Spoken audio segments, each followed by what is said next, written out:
지금 분위기가 네네. 서울만 달리는 불장이라는 말이 딱 맞는 것 네네네. 같아요. 10월 15일 이후에는 뭐 이런 상황이고 불장이죠, 지금? 네, 불장이에요. 네. 이런 분위기가 지금 기사로 나오고 있는데 실제로 현장에서는 좀 어떻습니까? 아, 실제로 지금 이제 거래는 좀 간간히 좀 되고 있어요. 되고 있는데 아무래도 이제 좀 잠잠한 것 같긴 한데 그래도 서울에 이제 계속 호가가 이제 신고가 계속 갱신되고 있거든요. 갱신되고 있고 이제 신고가는 계속 갱신되고 있고 글쎄 서울만 달리는 불장이라고까지는 좀 그런데 어쨌든 계속해서 좀 거래는 간간히 이루어지고 있고 이제 물건 자체가 없기 때문에 이제 그게 다 이제 신고가로 지금 계약이 좀 되고 있다. 뭐 이렇게 보시면 될 것 같아요. 네. 되는 데만 된다. 한번 여쭤볼까요? 분당 계시잖아요. 분당 분위기 어떻습니까? 계속 신고가입니까? 와, 분당도 계속 신고가예요, 맞아요. 그러니까 거래량은 조용한데 신고가가 지금 찍히고 있는 거예요? 그 받아주고 있어요, 다? 매수자가? 와, 네, 신길도 마찬가지입니까? 물건이 없죠, 뭐. 물건이. 저희 오브가 원래 전 종전 거래가 7억 얼마였는데 10억 5천에 매수콜이 있는 거를 그냥 걷어들였대요. 안 하신다고 해서 그냥. 물건이 없어요, 맞아요. 또 다른 지역도 수원대. 사고 계신데. 수원도 신고가? 다 신고가예요. 그나마 이제 수도권은 그나마 이렇게 좀 물량이 좀 있는데 이제 서울 같은 경우에는 특히 이제 핵심지 같은 경우 아예 진짜 물건이 없고요. 서울도 이제 조금 이제 물건이 이제 간간히 나오는데 그게 이제 거의 신고가 되는 것 같고. 서울의 문제가 아닌데 여기 지금 그렇죠. 뭐 경기도까지 아주 난리네요. 맞아요, 지금. 맞아요. 보니까. 가락산용도 물건 많이 없죠, 지금. 없는 것 같고. 선생님 어디 갖고 계셨어요? 분당도 갖고 있고 여러 개 있으셨잖아요, 그죠? 그러니까 그런데 이제 여기 이제 정리하셔야 돼서 다주택자 두 개 다 있으세요 아니, 지금? 더 있으셔가지고, 그죠? 아, 많이 다주택자? 네네네. 그래서 부럽다. 그래서 이제 이분은 이제 투자를 못 하신 거죠. 왜냐하면 너무 많아서 이제 정리하고 이제 하셔야 되기 때문에. 와. 지금 이제 정리를 이제 하고 하셔야 되는 그런 상황이에요. 그럼 불 들어오면 한 명씩 보내주고 있는 거네요? 정리를 하나씩 하던 중이었는데 10월 대출 규제 때문에. 토지로 바뀌어가지고 맞아요. 정리가 또 힘든 상황이 되는 거죠.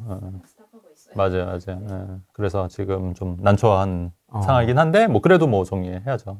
내년 초 되면 또 분위기 바뀌면 조금씩 바뀌면 또 임차 끝난 것부터 하나씩 치우려고.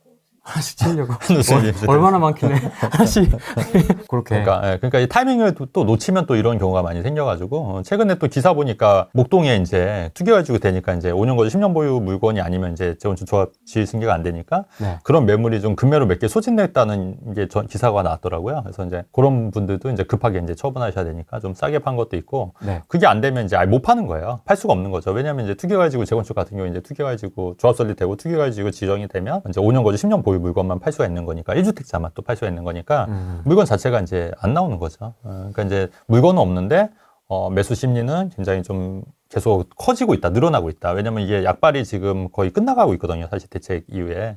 그래서 이제 그렇게 되는데 지금 제가 좀 제일 우려스러운 건 뭐냐면 지금도 토지거래 허가를 하게 되면 구청에서도 굉장히 일이 많아진 거예요. 그러니까 원래 없던 일들이 이제 다 해야 되지 않습니까? 근데 이게 만약에 사람들이 많아지면 과연 이 일을 감당이 될지가 저는 궁금해지는 거예요. 그러니까 지금은 거래량이 그렇게 많지 않으니까 일이 되는데 이게 만약에 진짜 막 하루에도 막 열 몇 건씩 막 하려면은 그 토지거래 허가를 도대체 어떻게 하겠다는 거지 저는.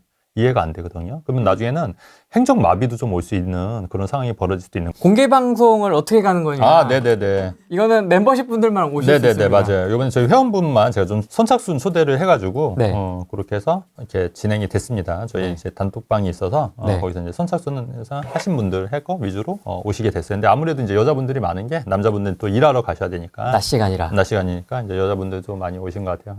일 안 하고 오신 거야? 오늘 출근 안 하시고? 그러셨구나. 멀리서 오셔가지고. 어디서 오셨는데? 청주에서. 청주는 분위기가 어떻습니까? 잘 몰라요? 몰라. 그냥 보러 왔어. 진군이 형 보러 왔어. 난 몰라. 조금 발빠른 투자자분들이 사고 있더라고요. 그렇죠. 뭐 이미 뭐 대구까지도 지금 손을 대서 그렇죠. 청주까지 지금 지방도 좀 움직이는 것 같더라고요. 부산, 대구, 청주도 그렇고 지방도 좀 움직이는 것 같고 전반적으로 제가 한번 얘기했을 때 좀 확산될 것 같다. 수도권 지방으로 좀 확산될 것 같다는데 지금 뭐 그런 형국인 것 같고 지금 오신 분은 이제 집이 이제 원래 있고 팔았는데 이제 그거를 좀 더 이제 2년 그 비과세 채우고 그거 팔고 이제 똘똘한 한 채로 이제 오시려고 좀 대기하고 있는 그런 상황인 거고 아직 안 사셨죠? 어디를 보고 계세요? 강남 쪽 보시는 거에서 강남 송파. 바로 그러니까 원래 이제 두 채가 있었는데 한 채는 파시고 이제 한 채만 이제 남편 명의로 돼 있는 거 있고 내년에 비과세 되니까 이제 그거 정리해서 이제 지금 뭘 사기엔 좀 그렇잖아요. 그러니까 그걸 정리해서 이제 뭐 강남권이나 이렇게 좀 진입하려고 좀 기회를 좀 보고 있는 상황인 거죠. 제가 다 기억하죠, 제가. 신기하다. 뭘 신기해요. 애기들 학원 시간도 모르면. 그러니까 큰일 났어. 그러니까 학원 시간을 모를 수가 없어요. 학원 시간 때도 모르면. 제가 회원들 제가 다 기억해요. 하나씩 다 기억해가지고. 그 또 이제 기억이 안 날 수도 있는데 이제 그런 것도 이제 옛날 그 상담했던 내용 찾아보고 그래서 다 기억하고 이제 머릿속에는 다 어떻게 해야 되고 그런 게 다 머릿속에 다 있는 거예요. 각각 다 개인적으로. 그러다 보니까 이제 분위기가 네. 심상치 않음을 느낀 정부 네네네. 입장에서는 이제 이런 공급 대책을 지금 이미 어느 정도 아웃라인이 나온 것 같긴 한데 그러니까, 예. 계속 지금 미루고는 있습니다. 네네네. 근데 저는 그다지 뭐 이렇게 알맹이가 없을 것 같긴 해서 이게 뭐 공급 대책에 뭐가 있겠어요? 특별한 게. 뭐 97 때도 별게 없었습니다. 별게 없었고 이게 뭐 할 만한 게 없고 뭐 그렇다고 이쪽에서 뭐 재건축 재개발을 활성화해 주는 것도 아닐 테고. 네. 그죠? 뭐 가뜩이야 뭐 3기 신도시 더 활성화 되겠다는데 지금 3기 신도시도 아직 그 첩삽을 안 뗀 데도 되게 많은 거 아시죠? 그러니까 그게 사실 희망 고문인 게 그 3기 신도시 처음에 그 사전 청약 했었잖아요. 그거 하신 분들은 진짜 완전 쪽박 난 거예요. 왜냐면 그동안에 아무것도 못 한 거야. 사전 청약 했어도. 그리고 지금 본 청약도 지금 못 하고 있으니까 뭐 아무것도 할 게 없는 거예요. 그러니까 그 사전 청약 그거 막 하라고 해서 하셨던 분들은 그냥 시간만 허비하고 집값만 올라가 버리고 그렇다고 이거를 포기해야 되나 말아야 되나? 굉장히 고민이 많이 되실 것 같고 네. 차라리 그거 안 했으면 다른 거 해서 더 분리서 쓴 게 맞을 텐데 가격이 다 올라버렸으니까. 근데 상기 신도시가 지금 뭐 계속 그 늦어지고 있잖아요. 상기 신도시도 그다음에 지금 뭐 LH에서 뭐 공영으로 이제 하겠다 뭐 이런 얘기가 나오는 거고 네. 뭐 최근에 임대로도 뭐, SH 미리네 집 음. 그게 지금 월세가 시세가 치솟다 보니까 그런 이제 공공임대 쪽의 경쟁률이 네네네. 엄청나게 올라가고 올라가죠. 그러니까 그게 이제 또 아무나 이제 되는 상황도 아닌 거고 내가 뭐 당첨된다는 보장이 있는 것도 아니고 최근에 이제 저도 이제 그 불남 그 해서 이제 그 상담 내용을 가지고 이제 네. 전문가들이 이게 토론한 게 있었어요. 크루 해서. 근데 그 첫 번째 사안이 뭐냐면 개포동에 그 공무원 아파트가 있는데 네. 거기 이제 임대로 살다 보니까 그 이제 주변 환경이 너무 좋더라. 주변 환경이 너무 좋으니까 이거를 임대를 포기하기가 너무 아쉽다. 근데 집을 사는 게 맞냐 안 맞냐부터 시작해서 어떤 집을 사야 되냐 이런 게 이제 고민거리더라고요. 근데 결론적으로 말씀드리면 사실 임대는 내가 영원히 살 수 있는 건 아니잖아요. 언젠간 나가야 되거든요. 근데 이제 이게 뭔가 자산을 사면은 또 임대에서 나갈 수밖에 없는 구조잖아요. 그러다 보니까 임대 사게 되면 자산 증식이 굉장히 어려워지는 거예요. 그러다 보니까 이제 뭐 차명으로도 이제 또 투자를 하는 사람들도 있고 임대 사기 위해서 이게 환경이 좋으니까. 그래서 이제 거주 환경이 너무 좋은데 임대다 보니까 이게 그 오히려 함정에 빠지는 거죠. 함정에. 계속 여기 살아야 되는 거고. 그러니까 근데 사실은 자산 증식을 하기 위해서는 임대에 살면 안 되지 않습니까? 그래서 이제 지금 방송 보시는 이제 젊은 분들 같은 경우에도 임대에 대해서 너무 크게 그 생각하시는 것보다는 아무래도 그 이런 내 소유권을 가질 수 있는 거를 마련하시는 게 좀 주거 환경이 좀 떨어지더라도 그러니까 이게 모든 걸 다 가질 수는 없잖아요. 그러니까 주거 환경이 좋으면서 또 이거를 그 소유권도 가지려면 많은 비용이 지불이 되니까 이게 힘들잖아요. 그러니까 그렇게 하지 마시고 어쨌든 이제 차근차근 하나씩 좀 준비를 해서 자산을 좀 불리는 전략으로 하시면 더 좋지 않을까. 또 그러니까 결론적으로 임대는 자산 증식에는 전혀 도움이 안 된다. 그래서 임대는 이제 여러분들이 함정에 빠지는 거랑 같다. 이렇게 좀 말씀드리고 싶은 거예요. 네, 그 개포의 인프라를 포기하기가 쉽지 않죠. 그러니까 고민이 뭔지는 알 것 같아요. 거기 뭐 학군이라든가 이런 것도 너무 좋고 생활환경도 좋은데 그렇다고 그게 내 집은 아닌 거니까 네. 또 언젠간 또 나와야 되니까 그래서 이제 그때 전략들이 뭐 좀 청약을 노리는 전략도 있었고 아니면 뭐 재개발 도로 부지 있지 않습니까? 이런 거는 또 도로 부지 같은 경우에는 또 입주권이 받을 수 있는 것도 하잖아요. 또 집이 아니기 때문에 상관이 없는 거고. 근데 아마 그게 그 임대 아파트가 자산 기준이 아마 2억 5천인가 아마 그 기준이 있을 거예요. 그러니까 그거의 부동산의 자산 기준을 사면은 또 임대에서 나와야 되는데 그 자산 기준 이하면은 또 상관이 없거든요. 그러니까 그러면 뭐 도로 부지라든가 상가라든가 그 자산 기준에 맞춰서 또 그렇게 사서 자산을 살 수 있는 방법도 있거든요. 임대에 살면서. 그러니까 그런 전략도 저희가 좀 얘기를 좀 했었어요. 그러니까 그런 전략도 좀 참고해서 이제 본인한테 맞는 거를 이제 취해야겠죠. 그런 식으로. 그것도 한번 나중에 기회 되면은 한번 보시면 좋을 것 같아요. 그 영상 이렇게 크루들에서 전문가들 이렇게 해서 갑자기 또 부인남이 홍보를 하네? 부인남 잘 돼야 돼. 잘 돼야 돼. 잘 돼야 돼. 형이 잘 돼야 동생도 잘 되지. 그럼. 나중에 합병할 수도 있잖아요. 그쵸. 합병. 부인남 보고 계시죠? 이게 뭐냐면, 최근에 이제 이게 뭐냐면, 계약금 포기해서 이거를 이제 변호사들이 네. 이제 집단 소송에서 이제 계약 해지를 안 해주잖아요, 원래는. 네, 계약 해지하는 거를 집단 소송에서 이제 하는 건데, 그게 이제 예전에는 뭐 오피스텔이라든가 지산업센터라든가 뭐 이런 거였잖아요. 근데 이거를 이제 아파트도 이제 많이 한다는 거예요. 근데 이제 이게 그럴 수밖에 없는 게 15 대책으로 대출이 갑자기 막 막혀버리고 또 중도금 대출도 원래 60%인데 40%로 줄어버리고 물론 이제 기존은 상관이 없지만 새로 이제 이거를 또 받는 분들은 그 규제가 적용이 되니까 내가 쉽게 팔 수가 없는 구조지 않습니까? 또 담보대출을 또 일으키려고 했더니 내가 전입을 예전에는 할 필요가 없었는데 전입을 해야 되니까 또 이게 매수들이 없어지는 거예요. 그러다 보니까 분양받으신 분들이 제일 이제 힘든 거잖아요. 그러니까 그렇게 해서 자금 계획이 안 맞으니까 이거를 그러면은 손해보고 팔고 싶은데 또 안 팔리니까 이거를 그냥 계약 해지를 해야겠다 이런 생각을 하시는 분들이 늘어나는 거예요. 근데 그거를 또 이제 변호사들이 또 그걸 캐치해가지고 이제 집단 소송을 이제 부추긴다는 거죠. 그러니까 이게 지금 다 보면은 잠금 대출 미확보 대출 규제하고 엮여 있고요. 기존 주택 매각 진입은 토호제하고도 관련이 있고 지금 다 그렇게 연결돼 있네요. 맞아요. 그러다 보니까 뭐 이분들은 이제 원래 이제 분양 같은 경우는 예전에 이제 받고 이제 입주가 기다리는데 이런 규제들로 인해서 이제 자금 계획이 다 틀어져 버리니까 뭐 어떻게 하라는 거냐. 이게 이제 하나의 어떤 규제 부작용이라고 말씀드릴 수 있는 거예요. 근데 그거를 그렇다고 이제 또 이런 변호사들의 말만 믿고 계약 해지를 하는 게 또 쉽지만은 않거든요. 네. 그래서 이런 것도 여러분 너무 그 현혹돼서 계약 해지한다는 게 쉽지는 않으니까 그런 부분을 좀 잘 따져보시고 좀 결정을 하셔야 될 것 같다는 측면에서 좀 기사를 좀 갖고 온 거예요. 네, 좋습니다. 네, 그런 것도 있고, 그다음에 최근에 사람들이 이제 패닉바잉이 지금은 아닌데 이게 좀 저는 점점 심해질 거라고 보는 거예요. 왜냐하면 매물도 많이 없고 지금 이제 자꾸 규제로 하다 보니까 지금 아니면 내가 집을 못 사겠다 이런 심리가 이제 팽배해지는데 그러다 보니까 예전에 그 코로나 때 패닉바잉 했던 것처럼 이제 조금씩 그런 심리가 좀 늘어날 수도 있는 거라고 저는 판단을 하고 있거든요. 계속해서. 그래서 결국은 퇴직금까지 당겨서 이제 쓸 수밖에 없는 거고 집을 살 때는 또 근데 이것도 결론적으로 나중에 또 막힐 수도 있어요. 만약에 그 퇴직금 정산해서 뭐 집을 살 때 뭐 그게 일부 된다고 했는데 또 이것도 또 예전에도 이것도 전부 됐는데 또 일부 뭐 절반만 하는 걸로 이렇게 막힌 적이 있었거든요. 맞습니다. 근데 이것도 아예 안 될 수도 있거든요. 그러니까 그 전에 퇴직금 당겨서서 연끌족으로 해서 집을 사겠다 이런 수요가 늘어나면 근데 이제 그렇게 되면 또 노후 대비도 사실 측면에서도 좀 개인적으로는 되게 안 좋아질 수 있는 부분이잖아요. 그러니까 어떻게 보면은 지금 규제로 인해서 이런 부작용들이 하나씩 나오고 있는 거예요. 하나씩. 그러네요. 네, 그래서 결국 퇴직금까지도 깨서 지금 집을 살려고 하는 수요가 늘어나고 있다. 그다음에 연끌족을 해야 되는데 이것도 금리가 낮은 연끌족이 아니라 금리를 높게 책정을 해서 내야 되는 거니까 그러다 보니까 굉장히 좀 많이 사람들이 예전보다 그 금리 부담도 커질 수 있고 지금 미국은 금리를 내렸지만 우리나라는 오히려 대출금리 올라가고 있는 형국이잖아요. 네. 근데 이제 그 이유도 누차 말씀드렸듯이 지금 정부에서는 이제 고신용자한테는 금리를 좀 높게 하고 저신용자들한테는 금리를 오히려 낮게 하니까 그런 이제 피해를 또 고신용자들이 또 지고 있는 측면도 있거든요. 갖다 메꾸는 거예요. 그렇죠.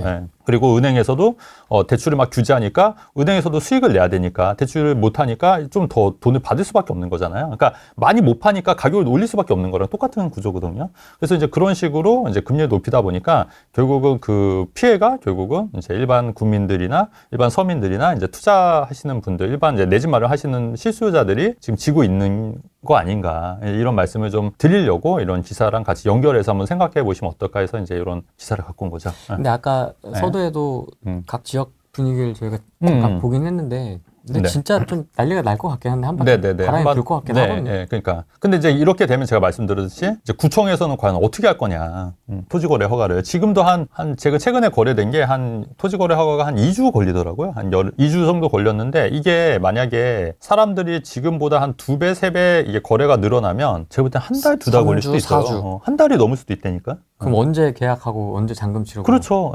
그러니까 그렇게 되면 더 늦어질 수도 있는 거예요. 계약하고 잔금까지가. 그리고 뭐 이게 그러면 공무원들은 무슨 죄냐고요, 이게. 공무원들은 원래 안 해도 될 업무였잖아요. 그럼 공무원들 같은 경우에도 그냥 업무 부담으로 혹시라도 이제 자살하시는 분들도 생길 수도 있고 그럴 수 있잖아요. 왜냐하면 업무가 너무 과중하면은 또 그럴 수도 있는 거예요. 그럴 수도 있고 또 이제 그만두시는 공무원들도 많이 늘어날 수도 있고 업무가 너무 힘들면 근데 지금은 굉장히 심각한 상황이었는데 그거에 대해서 정부에서는 지금 아무런 대책도 없고 문제의식을 가지시는 분도 많지 않은 것 같아요. 근데 제가 볼 때는 이것도 굉장히 큰 문제거리가 될 거다. 아예 거래가 그냥 좀 중지가 될 수도 있지 않을까. 너무 이제 많아지면. 좀 그런 생각도 좀 많이 드는 거죠. 그래서 제가 볼 때는 그 공급계획도 중요한데, 과연 이 토지거래 허가를 했을 때, 이 공무원 숫자를, 그렇다고 공무원 숫자를 늘릴 수도 있는 거 아니잖아요. 그러니까 어떤 식으로 토지거래 허가를 빨리 이제 진행을 할 거냐, 이런 부분도 좀 고민해야 봐야 되는 시점이 아닐까. 근데 이제 그런 거에 대해서 얘기하시는 분들이 많이 없더라고요. 제가 볼 때는 이게 좀 보여서 말씀을 드리는 건데. 근데 그런 부분도 좀 대응을 해야 되지 않을까. 좀 이런 생각도 드는 거죠. 잡내야죠, 잡내야. 잡내야 분양권 71억 돌파. 대형이겠지만. 맞아요. 대형이긴 한데 그래서 이것도 마찬가지인 게 그러니까 신축에 대한 수요는 어마어마한 거예요. 아직도.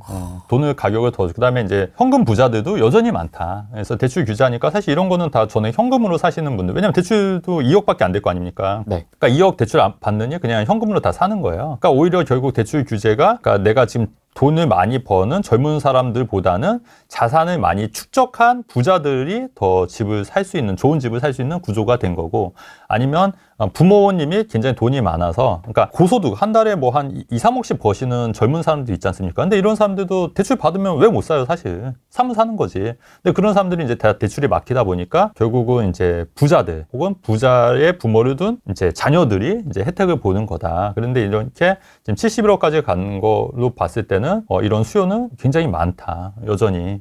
그러니까요. 네, 전실에. 근데 돈 많으신 분들 정말 많죠. 또 주변에 여러분들 좀 생각해야 될 게 뭐냐면 이런 말 하면 좀 그렇긴 한데 그 주변에 그 돈이 없다고 모든 사람이 다 돈이 없는 건 아니고 내 주변에 돈 많은 사람이 없다고 있는 거는 뭔가 나한테도 문제가 좀 있지 않을까. 예. 그래서 그러니까 나보다 좀 더 부자이신 분들을 만나야지 좀 발전을 할 수 있다. 근데 내 주변에 뭐 고만고만하거나 나보다 미치다 그러면은 내가 제일 부자야. 그러면 내 뭔가, 주변에서. 그러면 내가 조금 뭔가 모임이 좀 잘못된 것 같지 않을까 이런 생각을 좀 하셔야지. 바꿔볼 필요는 있다. 바꿔볼 필요는 있다. 예. 그래서 바꿔볼 필요는 있어서 좀 약간 좀 옮겨야 되지 않을까 좀 이런 생각도 좀 갖게 되는 것 같습니다. 뭐 꼭 그게 뭐 돈이 뭐 그렇게 중요하죠. 중요하니까 또 그런 부분도 좀 같이 생각을 해야 될 것 같아요. 그냥 여기 오신 분들 있으니까 네네. 한번 여쭤볼까요? 어떻게 될 것 같으세요? 내년 집값이? 맞아요. 쏘기 직전이다. 네. 맞아요. 잠깐 눌려 있다. 맞아요. 아, 맞아. 팍팍 올라가고 있다. 맞아요. 분당의 관점에서는 지금 뭐 이게 점이 이렇게 지금 찍히고 있는 게 있으신 분들은 계속 네. 그럼에도 불구하고 불안 심리 때문에 따라가는 불안 심리 때문에 어떤 것 같으세요?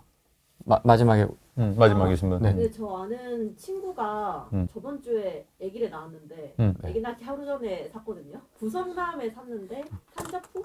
매물이 없어서 아예 못 보고 그날 10개 예약했는데 살 수 있는 게 없고 뭐 안전자에서 5천만 원 올리고 해서 안 돼가지고 다음 단지 그 금빛 그런 네. 갔는데 그것도 이제 당일 예약하려 하니까 안 돼가지고 그냥 뭐 하나를 기다리는데 이제 전화 와서 새치기 당했대요. 그래서 못 사고 이제 저축 말고는 없어가지고 겨우 샀다고. 거래가 되는 데는 저는 완전 불장이라고 생각하고 맞아요. 매물이 없으니까. 근데 이제 매물이 없는 이유가 그 토지거래 허가니까 그죠? 이제 내가 이제 전세 끼고 못 사는 거잖아요. 그러니까 실거주 해야 되는 거니까 일단 그래서 이제 매물이 더 없는 것도 있고 전반적으로 그 또 이제 이 사람들이 또 갈아타야 되는데 또 막상 대출이 안 나오니까 갈아타기가 힘드니까 또 그냥 그냥 눌러 살자니까 또 그러니까 또 매물이 안 나오는 부분도 있고 뭐 이런 측면에서 그러니까 이 규제가 사실은 매물을 더 나오게끔 이제 유도를 해야 된다고 말씀드렸는데 오히려 매물을 좀 잠그는 효과를 내는 거니까 거기다가 이제 내년 5월 9일에 다주택자 같은 경우는 또 양도세 중과 또 시행되잖아요. 시행 이제 뭐 연기 끝나는 거죠. 끝나니까 이렇게 되면 하는데 주택임대사업자를 하셨던 분들은 그거랑 상관없이 양도세 중과는 안 되세요. 근데 이제 그게 안 되시는 분들은 이제 조정지역 같은 경우에는 이제 비조정지역이나 상관없지만 조정지역 같은 경우에는 양도세 중과가 되기 때문에 그 전에 뭔가 좀 선택을 하셔야 되긴 할 것 같아요. 그래서 근데 그런 매물이 많이 나올 거냐는 또 두고 봐야 될 것 같아요. 왜냐면 이미 많이 이제 좀 그 매도하신 분들 계시고 그리고 핵심 지역에 이제 그런 지역들을 갖고 계신 분들은 다주택자 갖고 계신 분들은 전보다는 많이 없기 때문에 이제 그런 매물이 막 이렇게 또 나와서 가격이 좀 떨어질 거라 이렇게는 보지 않고 간간히 나올 것 같다. 간간히 나올 것 같다. 좀 이렇게 좀 판단하고 있는 편이에요. 근데 더 오를 것이라고 좀 기대를 한다면 내놓을까요? 그쵸. 많이 안 내놓죠. 많이. 근데 이제 문제가 뭐냐면 중가면 사실은 그 3주택은 이제 82.5%니까. 그러니까 이제 사실 올라서 팔고 싶어도 오른 게 아니잖아요. 그나마 이제 중가가 아닐 때는 일반 세율이니까 최고 세율이 6에서 45%까지니까 6에서 45%면 이제 누진공제 되고 45%면 그래도 한 33, 40%니까 뭐 내가 한 10억 벌면 한 3억 정도 내지. 이 정도는 되거든요. 3, 4억 정도 낸다 하면 되는데 그게 이제 말 그대로 10억 벌었는데 82.5% 되면 거의 뭐 한 8억 정도 내는 거면 거의 그거를 사실 팔 이유는 없잖아요. 그러니까 그 전에 팔 거면 그 전에 팔려고 하시는 분들도 분명히 있을 수 있겠죠. 그러니까 대신에 이제 주택임대사업자 안 하셨던 분들 같은 경우에는 그러니까 저도 이제 최근에 위례에 있는 오피스텔을 판 이유가 사실은 그것도 이제 위례니까 중과됐잖아요. 이번에 이제 조정지역 묶였잖아요. 그러니까 오피스텔이지만 양도세 측면에서는 이제 중과가 되는 거예요. 그것도. 그러니까 저도 이제 5월 9일 전에 이제 판 이유도 그것 대비해서 판 거거든요, 사실은. 그러니까 그렇게 해서 이제 판 거죠. 안 그러면 이제 못 파니까. 그러니까 그런 수요는 분명히 또 올 수 있는 거고, 그 다음에 제가 또 우려스러운 건 뭐냐면 네. 주택임대 사업자 있지 않습니까? 네. 이건 기사는 없는 것 같아요. 네. 주택임대 사업자 같은 경우에는 8년 10년이 이제 곧 끝나잖아요. 그러면은 그 전에는 이제 5%밖에 안 올렸지 않습니까? 5%. 근데 이게 시세대로 올릴 수 있는 거예요. 이제 그러면 이제 이것도 어마어마하게 오를 거예요. 전세 월세도. 근데 최근에 그 보시면 아시겠지만 월세나 이런 게 시세가 엄청 오르고 있어요. 네, 아까 첫 번째 네, 첫 번째. 기사. 네. 네, 그래서 보면은 월세 상승률이 첫 3% 역대 최고다. 그래서 제가 이거 계속 강조했던 내용이에요. 전세 오를 거고 월세 오를 거고 집값 상승할 거고 그다음에 원화 가치 하락해서 달러 갖고 계시는 게 벼락거지 면하는 길이다. 제가 올 초부터인가요? 거의 계속 이런 류의 얘기를 많이 했을 거예요. 근데 지금 다 하나씩 현실화되고 있잖아요. 현실화되고 있고 그래서 지금 달러도 지금 많이 올라가지고 또 달러로 수익 보셨던 분들도 막 고맙다고도 많이 하신 분들도 계시더라고요. 그다음에 또 미국 주식 하셨던 분들도 지금 달러 베이스니까 그런 것도 이제 좀 괜찮았다. 이렇게 말씀하셨고 제가 비트코인은 또 언급 안 했으니까 잘 모르니까 언급 안 했었고 왜? 아니 멤버십 분들 미국 주식 좀 하신 분들 계시죠? 하셨습니까? 하신 분들 계시고 이익 나신 분들 계시고 이런 것도 이제 제가 또 단톡방에서도 또 많이 얘기를 했었고 그렇기 때문에 그래서 어쨌든 원화 갖고 계신 분들이 제일 안 된 거예요. 그러니까 원화 갖고 무주택자에 월세 사는 사람이 최악이다. 벼락거지 됐다. 시즌2 지금 그렇지 않습니까? 왜냐면 월세는 계속 오르고 있죠. 원화 가치는 떨어졌죠. 뭐 그러니까 지금 뭐 집은 못 사서 집값은 올랐죠. 그러니까 완전히 지금 벼락거지 된 상황이잖아요. 그래서 그렇게 봤을 때 이런 얘기를 듣고 미리미리 준비하신 분들은 그나마 좀 자산을 좀 지킨 거다. 근데 그렇지 않으신 분들은 굉장히 좀 또 격차가 많이 벌어졌구나. 근데 이런 것조차도 인지하지 못하시는 분들이 너무 많으니까 사실은 그게 더 문제인 것 같아요. 근데 이제 어쩌겠어요. 저희가 이제 또 이렇게 얘기를 하고 또 열심히 얘기를 하는데도 불구하고 또 이해를 또 못하신 분들이 또 많으신 분들 계시니까. 근데 이해하신 분들이 이렇게 많은 그러니까 이런 분들도 많이 계시고 또 이해 못하신 분들도 많이 있으니까. 2년 되셨잖아요. 2년. 2년. 2년 지켜보시니까 어떠세요? 진곤이 형? 너무 만족합니다. 왜요?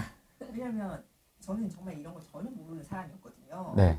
근데 정말 우연치 않게 블로그에 올라온 글을 보고 네. 제가 그때 이제 이제는 나도 투자를 해야겠다 이런 생각을 하고 있을 때 그 글을 봤는데 저는 그게 정말 제 가슴을 좀 울려가지고 저는 처음 상담하는 거고 근데 바로 정말 남편하고 같이 남편은 자기도 모르고 나도 모르니까 같이 가자. 근데 남편도 대표님이 하는 그 정책이나 이런 설명에 남편도 100% 동감을 했거든요. 그래서 저희는 이제 대표님 하라는 대로 우리가 하자. 저는 정말 편안하게 그냥 투자한 것 같아요. 첫 단추를 되게 잘 끼웠고. 그니까요. 블로그가 됐든 유튜브가 됐든 온갖 함정수가 난무하지 않습니까? 네. 이상한 맞아요. 파레들도 많고. 그리고 저는 그 이전에 다른데 부동산 인터넷 그 강의를 들었었거든요. 네, 네. 저기. 지식산업센터에 완전히 꽂혀가지고. 알겠다 어딘지. 그래가지고 저는 문정동 지식센터를 하나 사고 싶어가지고 또 엄청 돌아다닌 거예요. 근데 거기 아무리 봐도 그 수익으로 답이 안 나오지. 마이너스가 되더라고요. 제가 사면. 그래서 이건 아니다. 근데 가서 상담을 했는데 그 사람들은 더 오르니까 사야 된다고 말을 하더라고요. 근데 그때 안 사고 대표님 찾아뵌 게 정말 다행이에요. 천만다행이네요 진짜. 그럼요. 거기서 10억짜리 사신 분이 있어요. 맞아요. 그때 제가 갔을 9억 대출에. 10억이라고 했어요. 네. 조그만 게. 아니 이게 마이너스인데 사자마자 마이너스인데 그걸 어떻게 하냐고 그랬더니 이분이 이게 올랐으니까 앞으로 또 오를 거다. 다른 지방은 사지 말고 이거 문정이나 성수나 이런 이제 1급 직거나 사라. 근데 그때 제가 안 샀죠. 그때 샀으면 제가 대표님도 못 뵙고 그거 사고 오셨으면 제가 뭐 아무것도 뭐 해드릴 수 있는 건 없으니까. 그거 지금까지 못 팔고 계세요. 대출을 9억 받았는데 지금 7억에도 안 팔리니까 답이 안 나오는 거예요. 그 제가 아시는 분은 그거를 10개를 사신 거예요. 10개를. 지산을. 지산 10개 사가지고. 근데 그분은 좀 재력이 있어가지고 좀 이렇게 버티더라고요. 근데 이제 되게 좀 그 한 분한테 10개를 샀대요. 한 분한테. 근데 저는 좀 이해가 안 되는 게 같은 사람이요? 같은 사람한테 말려야지. 말려야 되지 않을까? 그거 하나 사고 아니 뭐 하나 정도 뭐 진짜 원하면 뭐 했는데 그걸 10개를 사게 하는 거는 제가 볼 때는 좀 그거는 과한데? 과한 문제가 있는 거죠. 사실은 그거는 이제 그 도덕성에 문제가 있다고 봐요. 저는 도덕성에. 그렇잖아요. 그 아무리 올라간다고 생각을 하더라도 좀 이렇게 자금계획에 맞게 해줘야지. 그거를 뭐 10개 뭐 하는 거는 좀 아니지 않을까요? 그거는 좀 아닌 것 같고 그런 분들도 계시고 또 다양하게 계시고 또 막판에 또 엄청나게 또 고생하신 분들 많더라고요. 또 의외로 지금도 답이 안 나오시는 분들이 그런 분들 많죠. 예. 그래서 저도 이제 좀 정석대로 하자는 이유가 이제 지산이나 공시지가 1억 이하나 이런 것들보다는 이제 아파트 중에서도 신축. 왜냐면 신축은 하자 이런 게 좀 덜 하잖아요. 그래서 좀 잘 팔리고 그러니까 이런 거 빠져나오기도 쉽고 그러니까 이런 거 위주로 하면 사실 큰 리스크는 없다는 주장이 이런 얘기 한 측면에서 말씀드리는 거예요. 다 제가 피가 되고 살이 되는 그 경험담을 말씀드리는 거고 그리고 어제 또 벤처 투자하시는 분이랑 얘기를 했는데 주식이랑 자기가 비트코인이랑 다 해봤대요. 다 해봤는데 결론은 부동산이다. 왜냐하면 주식하고 비트코인도 따보기도 하고 잃어보기도 했는데 이게 굉장히 정신적으로 피폐해진다는 거예요. 그렇죠. 정신적으로. 그래서 올라도 이거를 막 팔아야 되고 또 떨어지면 막 마음이 두근두근 거리니까 이게 정말 힘든데 내가 부동산을 하니까 그런 게 없다는 거예요. 마음이 편안하게 할 수 있다. 그러니까 사실은 부동산이 어떻게 보면은 이제 편안하게 할 수 있는 가장 좋은 방법의 투자 방법이다. 그리고 어제 그 얘기했던 게 이제 장애 주식 관련해서도 얘기하는데 장애 주식도 뭐 한 아까 얘기했듯이 한 20개 하면은 하나 정도 터질까 말까 하다. 확률적으로 5%잖아요. 그러면 나머지는 어떻게 되냐? 휴지조각. 영원. 근데 그런 거 따지면은 근데 하나가 이제 대박이 나는 거잖아요. 근데 이제 그러면 장애 주식도 근데 부동산은 그렇진 않잖아요. 사서 물리더라도 한 시간 지나면 한 3년에서 5년 지나면 회복한 경우도 많고. 그러니까 그리고 이게 없어지는 게 아니니까 뭐 여차하면 전세를 놔도 되고 월세를 놔도 되고 또 임대 소득도 받을 수 있는 거고. 그렇기 때문에 저는 이게 부동산 투자가 또 장애 주식과 좀 비교를 해봤는데 훨씬 메리트가 있는 거다. 근데 다만 이런 주식, 이런 부동산을 어떻게 하냐? 어렵지 않아요, 여러분. 1년에 하나에서 2개 정도만 찾으면 돼요. 괜찮은 거를. 2개만 찾아도 될까요? 2개만 찾으면 돼요. 충분해. 10개 사라는데요, 누가? 아예 그렇지 않아요. 그러니까 기회는 얼마든지 오기 때문에 매년 대신에 매년 하나에서 2개만 계속 찾으면 돼요. 하나에서 2개, 뭐 많으면 3개까지. 그런 기회들이 2-3개, 3-4개, 4개 이런 것만 찾으면 돼요. 그러면 찾고 2년 있다가 팔고 또 찾고 2년 있다 팔고 이런 식으로 하면 돼요. 비과세로 받을 수 있는 거고. 퐁당. 네, 그렇게 해도 되고. 이제 자산이 많지 않은 분들은 또 어떤 분들은 어제 제3주식 그 대표님한테 얘기했는데 자기 이런 세계 전혀 몰랐다는 거예요. 그러니까 소액으로도 부동산 투자할 수 있다고. 건물 이런 것만 생각하셨구나. 그렇죠. 아니면 이제 부동산이 한 10억, 20억 있어야지 살 수 있다고 생각했던 거예요. 근데 그렇지 않다. 이제 그렇게 해서 돈을 모아서 사는 방법, 좋은 거를 사는 방법도 있지만 그러기에는 내 노동소득이 그걸 따라가지 노동소득이나 사업소득이 따라가지 못한 경우가 많다. 그럼 어떻게 해야 되냐? 그냥 소액으로 미리 사놓고 이거를 불리면 되는 거예요, 자산을. 한 1억 정도로 불리면 되는 거예요. 1억 사고 비과세로 팔고 또 3년 있다가 또 1년 있다가 또 사고 또 일시적 1세대 2세대로 왜냐면 자본이 없으니까 그런 식으로 불리면 된다. 근데 요거를 안 하면 한 번에 내가 앞바퀴 뒷바퀴 얘기하잖아요. 앞바퀴로만 굴려서 집을 살려고 하면 이게 못 사는 거니까 일단 자산 좀 불려야 되지 않습니까? 그래서 같은 경우에도 송파구에 아파트가 있지만 요거 하나에서 강남으로 바로 옮기기 힘드니까 하나를 하나 더 산 거예요. 이 대안으로. 그래서 보조로켓을 단 거죠. 그래서 일시적 1세대 2주택으로. 근데 여기서 그 3주택을 살까 말까 고민했었잖아요. 그때. 예, 파주 운정이었는데 거기도 한 1억 정도 오르긴 했는데 근데 그거를 제가 좀 말렸던 이유가 이제 빨리 갈아타셔야 되니까 이분 같은 경우에는. 목적이 명확하니까. 목적이 하니까. 목적이 좀 강남권으로 오고 싶어 하니까 이제 그거보다는 이제 일시적 1세대 2주택으로 이제 정리해서 옮겨 타자. 그렇게 이제 진행을 해서 이제 3주택은 조금 약간 거기도 올리긴 했지만 그래도 이제 안 하고 이제 이렇게 기다렸다가 이제 비과세 되는 측면에서 동시에 2개를 팔아서 비과세 받아서 좀 더 상급지로 이제 갈아탄 전략으로. 근데 요거를 안 해놨으면 내가 투자를 안 해놨으면 상급지 가는 게 더 갭이 벌어지니까. 그러니까 내 것도 올라주고 이것도 같이 올라주니까 이게 또 가능한 얘기거든요. 그러니까 이제 결론적으로 1주택만 갖고 있으면 이게 상급지로 갈 때 이게 계속 벌어지기 때문에 그건 정답이 아니다. 대출만 더 늘어나는 거예요. 그러니까 뭔가 보조 로켓을 달거나 뭔가 다른 대안을 찾아야 되는 게 제 투자 이제 컨설팅의 핵심이기도 한 거예요. 그 부분이. 그러면 이 보조 로켓을 뭘로 달 거냐? 이게 관건이잖아요. 맞습니다. 그거를 이제 내가 찾는 게 이제 일인 거죠. 관건인 거죠. 자녀 학원은 몰라도.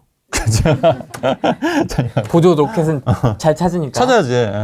그거는 이제 일이니까, 업무니까. 집에서는 이제 그래서 좀 약간 좀 하도 정신이 없으니까 나갔으니까.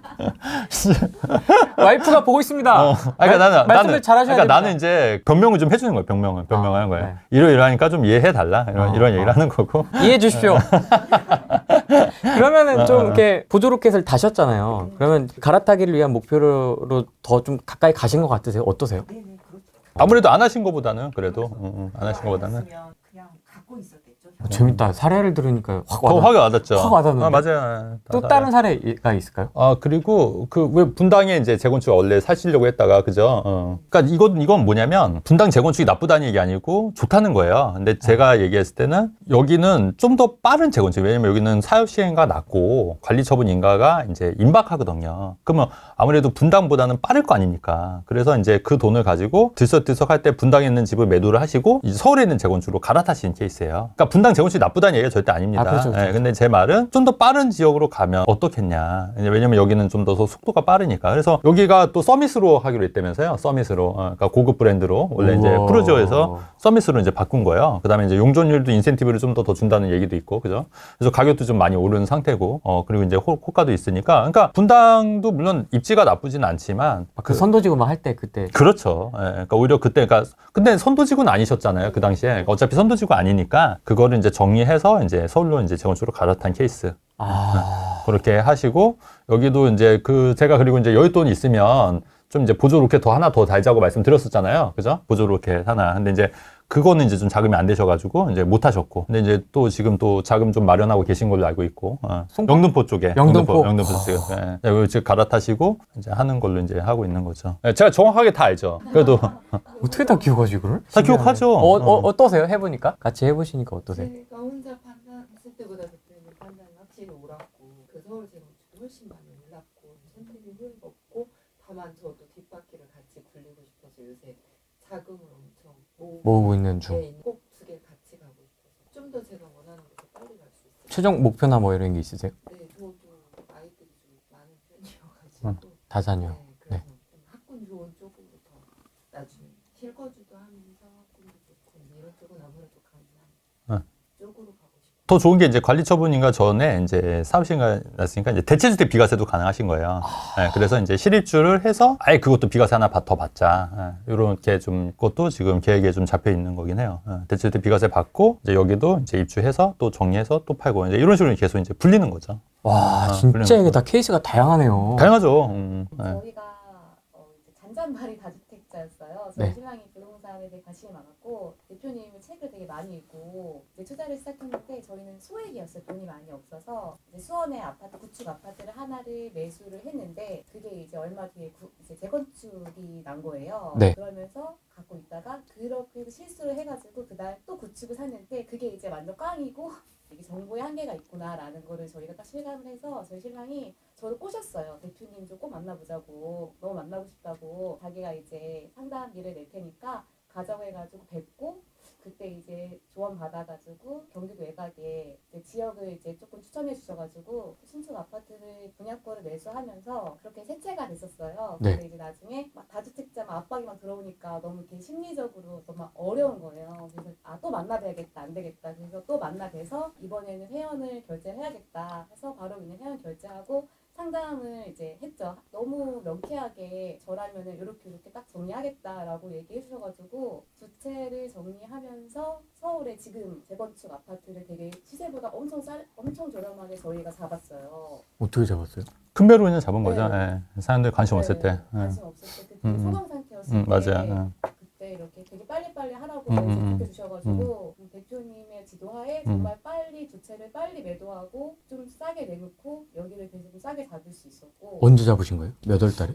연초인가요? 올해 5월쯤? 7, 8월에 난리 나기 전이요. 네네네네. 그때 이제 5월쯤에 잡고 그리고 이번에 정리하면서 또 실거주 지금 들어왔어요. 돈 자금이 부족해서 들어와 사는데 사는 게 조금 작은 평수여서 불편해가지고 또 그러면 이제 지금 재건축 아파트를 비과세 받아야 되니까 그 전에 이제 정리를 하고 다른 데 갈아타자 해가지고 또 조언해 주신 대로 거기에 맞춰가지고 또 발빠르게 정리하고 완전히 그냥 조언해 주신 대로 가고 하라는 대로만 하면 되는구나. 네, 네, 걱정은 되지만 그래도 신뢰가 있죠. 왜냐면 저는 영상 보면서 막 저런 말은 누가 못해 이런 생각 진짜 많이 했거든요.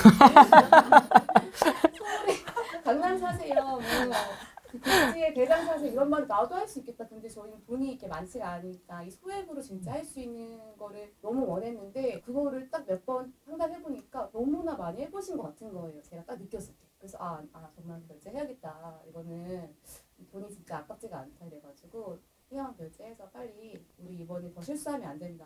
세금적인 부분도 많이 손해를 봐가지고 너무 다 만족하고 지금도 잘 된 것 같아요. 한 2년 전에 오셨죠, 처음에. 그죠? 대전 2년 전에 처음 오셨는데, 이제 수원에 이제 재건축 아파트를 하나 사고, 이거는 이제 좀 올랐고, 이제 또 하나 샀는데 이게 좀 별로 안 좋았던 거니까, 이제 두 번째 투자해서 좀 안 되니까, 좀 이제 고민이 되고 이제 겁이 나셨을 것 같아요. 제 생각은. 왜냐면 이제 잘 안 됐으니까. 그래서 남편분이 제 책을 읽었으니까 한번 전문가 상담 받아보자 했는데, 그때 이제 그 와이프분, 사모님 같은 경우에는 와이프분은 이제 좀 처음에는 부정적이었던 거예요. 네. 왜냐면 굳이 뭐 돈 내고 상담을 받냐. 그죠? 그래서 그때 표정이 별로 안 좋았어요. 그죠? 안 좋았어. 왔는데. 남편분은 좋았는데. 남편분은 좋았는데, 예. 와이프분은 표정이 뚱한 거예요, 되게. 표정이 되게 뚱했어요. 그래서 이해합니다. 왜냐면 그래서, 이상한 얘기 하거든. 가면 공감이 쉽지 않거든. 그렇지. 그래서 이제 무슨 돈을 내? 뭐 이런 거였죠. 무슨 돈을 내고 상담받아. 그래서 했는데, 그래서 와이프분은 그냥 따라오셨나 보다고 아마 그죠. 제가 그런 말 했을 거예요. 그냥 몸으로 따라오셨나 보다. 근데 이제 자꾸 얘기를 하다 보니까 갑자기 그때부터 표정이 밝아져, 점점.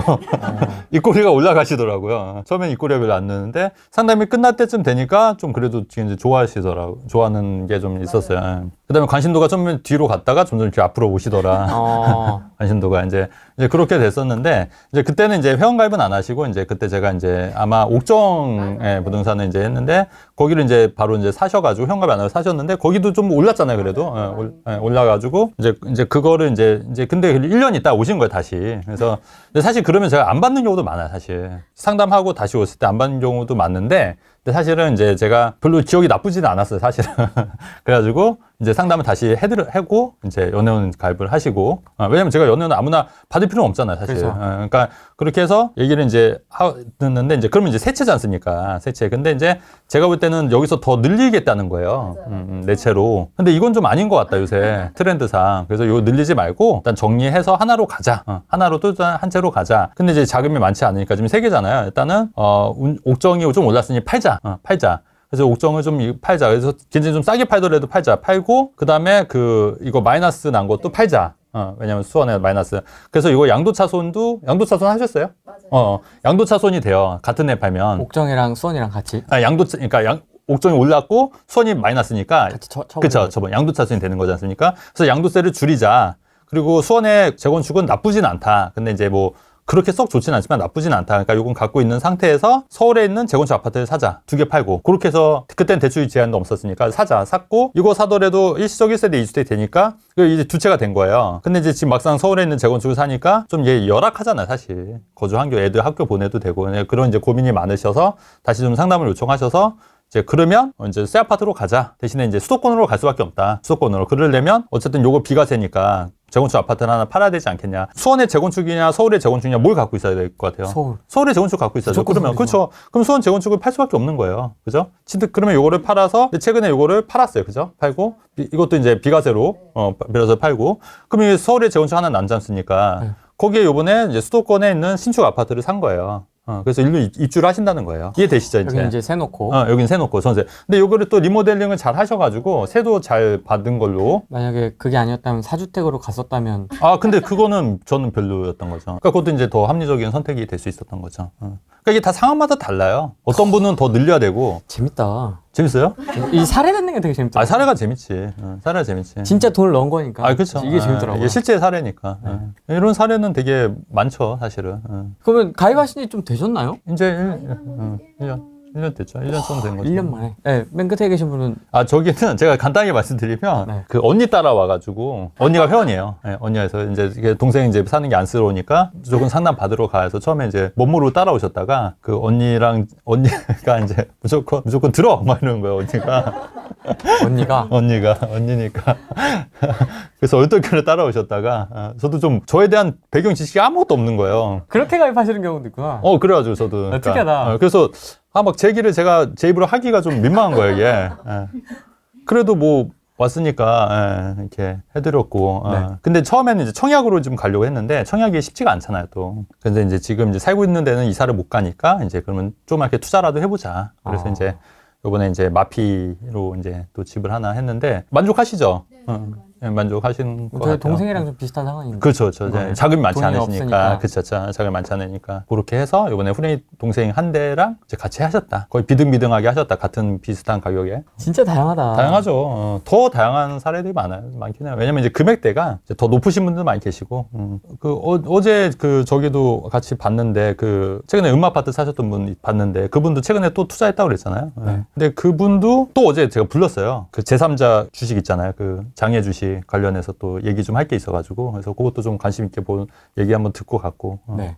그래서 그런 거 계속 기회들이 그러니까 되게 많아요 사실 기회들이. 근데 그분 같은 경우에도 음아파트 살 때가 대출이 그때 50% 나왔으니까 29억에 산 걸로 알고 있는데 거의 한 15억 대출이었으니까 거의 한 내 돈 한 14억 15억. 근데 지금 그게 한 44억 하거든요. 44억. 그러니까 그게 뭐 내 돈 15억 투자해서 불과 한 2년 만에 한 10억 오른 거예요. 2배. 놀랐습니다, 진짜. 네. 근데 그렇게 따지면 진짜 이게 너무 웃기지 않아, 이게? 뭐가 웃겨? 돈 버는 게. 돈 버는 게 웃기다고요? 아니, 그러니까 너무, 어떻게 보면 너무 쉽잖아, 이게. 쉬우면서도 어렵습니다. 그래요? 그러니까 어떤 분들은 너무 어려운데 또 어떻게 생각하면은 이게 너무 이렇게 쉬울 수가 있나? 이런 생각도 들 정도로 너무 쉬운 거예요. 왜냐면은 사실 사업을 해도 15억을 벌기가 쉽진 않잖아요. 그렇죠. 진짜로 그거를. 근데 우리가 어떤 의사결정만 딱딱딱 하면은 그렇게 할 수도 있는 거잖아요, 사실은. 목돈도 있고 하면은. 목돈이 없더라도 할 수 있는 방법들이 있잖아요, 이게. 근데 이게 뻥이 아니잖아요, 사실. 다 진실이잖아요, 사실. 그러니까 난 이게 너무 웃기면서도 재밌고 근데 이런 거를 모른다는 것 자체도 너무 웃긴 거예요. 그 다음에 이런 거에 관심 없으신 분들 너무 재밌는 거예요, 이게. 세상에. 생각보다 관심 없는 분들이 굉장히 많더라고요. 정말 많습니다, 생각보다. 맞아요. 예.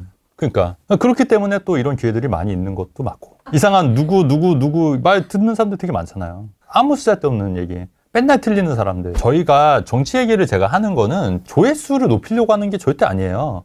조회수가 많이 나오는 거지. 이제 다만 저희가 정치 얘기를 하는 거는 부동산과도 연관이 있지만 그 사람들이 좀 알았으면 좋겠다. 왜냐면 또 관심을 많이 가졌으면 좋겠다. 실제로 최근에 오신 분은 약간 더 이쪽에서 왔대요, 오른쪽으로. 저 때문에. 남편분이랑 같이 오셨는데, 남편분은 이제 원래 오른쪽인데, 왼쪽 분은 이제 좌측에서 좀 많이 왔다고. 계몽이 조금씩. 됐다고 해서, 저도 되게 좋더라고요.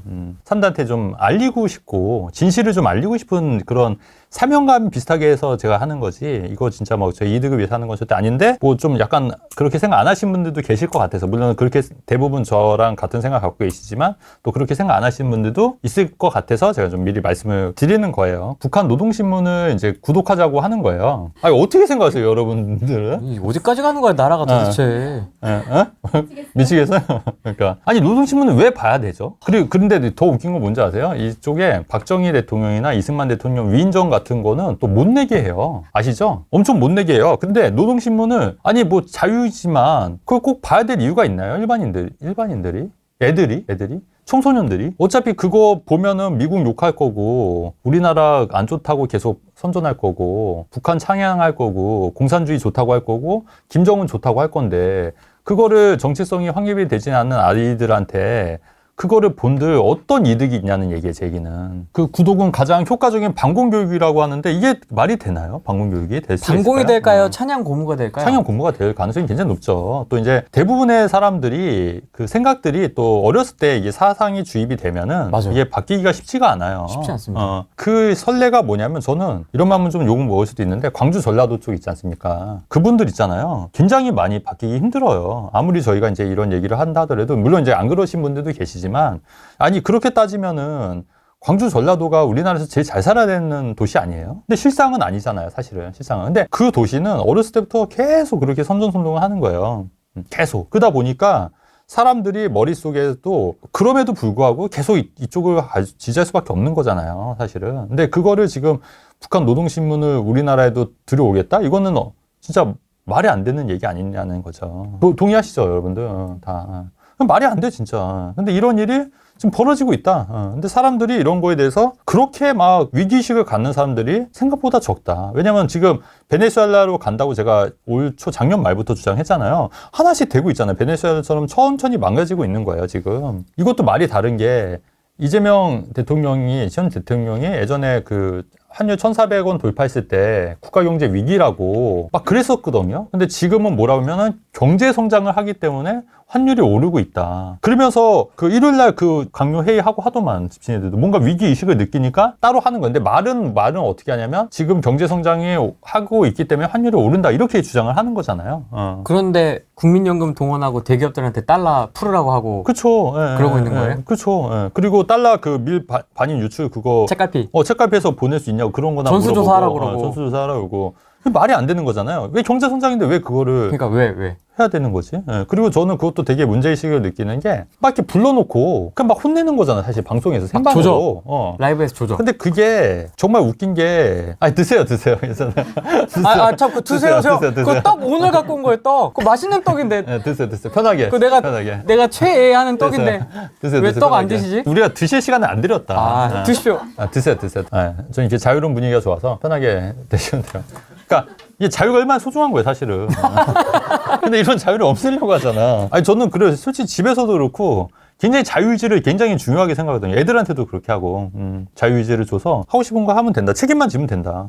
그렇잖아요. 저도 그렇게 컸고 그게 좋고 그렇잖아. 내가 하고 싶은 거 하는 거 남한테 피해 안 주고 책임만 지면 되는 거 아니에요? 그러니까 그거 알아서 막 공부하던데요? 어떤 거? 시험 기간에 공부하고 커뮤니티에서 막 공부하고 하고 애 엄마가 또 열심히 시키기도 하지만 저는 모든 분들한테 자유의지를 굉장히 중요하게 하고 나이를 떠나서 저 아시는 분들은 다 굉장히 또 나이 어린 친구들한테도 또 자유 알잖아요. 또 편하게 또 이렇게 하는 게 중요한 것 같고 그게 또 중요하지 않습니까? 우리나라 베네수엘라 지금 가고 있는데도 불구하고 이제 천천히 좀 무너질 것 같다.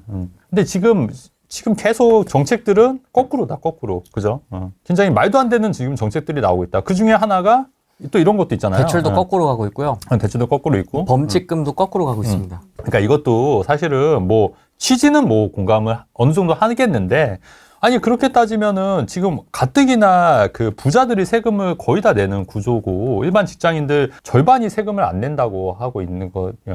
그러니까 다른 나라 선진국들은 세금이 적게라도 내요. 근데 우리나라는 아예 세부담이 없어요. 아예. 일반 그 중산층 이하나 서민들은 세부담이 없는데 범칙금마저도 차등 부과를 해서 부자들 똑같이면 범칙금이 아까 얘기했듯이 종우 씨 뭐 3만 원 나왔는데 나는 그러면 30만 원. 30만 원? 뭐 그 정도면 그 정도도 부담이 될 수 있는데 만약 진짜 미쳐가지고 300만 원 막 이러면 그러면 살고 싶겠냐고요. 부자들이 가뜩이나 세금도 내고 건강보험료 내고 이바지하고 가뜩이나 뭐 뜯기고 양도세로 뜯기고 종부세로 뜯기고 상속세로 뜯기고 상속세도 10억이 말이 되냐고 이게 30년 전에 10억이 이것도 뭐 개정한다고 했더니 다 뻥이잖아. 다 뻥. 다 뻥이잖아요, 지금. 개정한 줄 알았더니 진짜 개정한 다 뭐 말만 하겠다고 18호까지 하는 것도 기대했었는데 다 뻥이잖아, 뻥. 뭐냐고 이게. 근데 결국 왜냐면 상속세를 많이 이게 하면은 기업들이 떠날 수밖에 없어요. 안 그러겠어요, 여러분들도 입장 바꿔놓고 생각하면은 지금 그러고 있다니까 지금. 그러면 차등 부과되면은 부자들이 하겠냐고요. 다 떠나고 싶지. 지금 그렇게 하기를 원하는 것 같아. 원하거나 나라 말아먹으려고 진짜. 작정을 한 게 아니면 어떻게 이런 생각들을 갖고 있는지 머릿속이 진짜 궁금하다. 안보도 뚫리고 뭐 철책도 이제 먼저 대응 사격 하지 말라고 하잖아요. 그럼 뭐 어쩌라는 거지? 그냥 쳐들어와도 그냥 가만히 그냥 죽으라는 건가? 대응 사격도 뭐 하지 말라는 거잖아요. 왜 그냥 문 열어주지 왜? 그러니까 거의 지금 그런 형국이에요 지금. 문 열어주는 그런 형국. 근데 그런 거에 대해서 사람들이 여전히 그런 경각심을 갖는 사람들이 많지 않는 것 같다. 제가 이렇게 얘기를 함에도 불구하고. 근데 언론이 다 MBC나 JTBC나 막 이런 얘기 절대 안 하잖아요. 오직 찬양 고문. 북한 방송 보는 것 같아, 진짜로. 북한 방송 보는 것 같고. 관료도 모아놓고 막 질책하고 이런 것도 사실은 그게 이런 게 있어요. 그래서 어떤 사람이 되게 막 말을 잘하니까 저 사람 되게 전문가 같다. 근데 여러분, 말을 잘하는 거랑 전문가랑은 또 다른 거예요. 다르죠. 달라요. 말을 뻔지르게 잘하는 거랑 그쪽에 정말 실력 있는 사람이랑은 또 차원이 다른 거거든요. 근데 말만 뻔지르게 하면 사람들이 전문가다 좋다고 하는데 그 말이 또 진실이 아닌 경우도 많아요. 우리 대표적인 게 유시민 씨도 말은 잘하잖아요. 근데 나중에 그 나영석 PD가 찾아보면 다 틀렸다고. 진짜 그런 것도 있어요. 근데 진짜 다 틀린 얘기를 그냥 말만 뻔지르게 하는 거예요. 우리 그 부동산 전문가들 중에서도 말 잘하시는 분들이 되게 많아요. 근데 그게 다 진실인가요, 여러분? 아니잖아요. 말은 되게 뻔지르게 해요, 진짜로. 오히려 말을 나는 뻔지르게 하는 편은 아닌 것 같아, 오히려. 근데 그런 분들은 말이 되게 감성을 자극해서 뻔지르게 한단 말이에요. 그런 말이 마치 사실이냐. 근데 지나고 나면 그 말이 맞냐고요. 다 틀리잖아. 다 아니라고요. 근데 그 말만 뻔지르게 하는 거를 보고 저 사람은 정말 일을 잘하니까 승진시켜야겠다. 이것도 사실 말이 안 되는 거예요.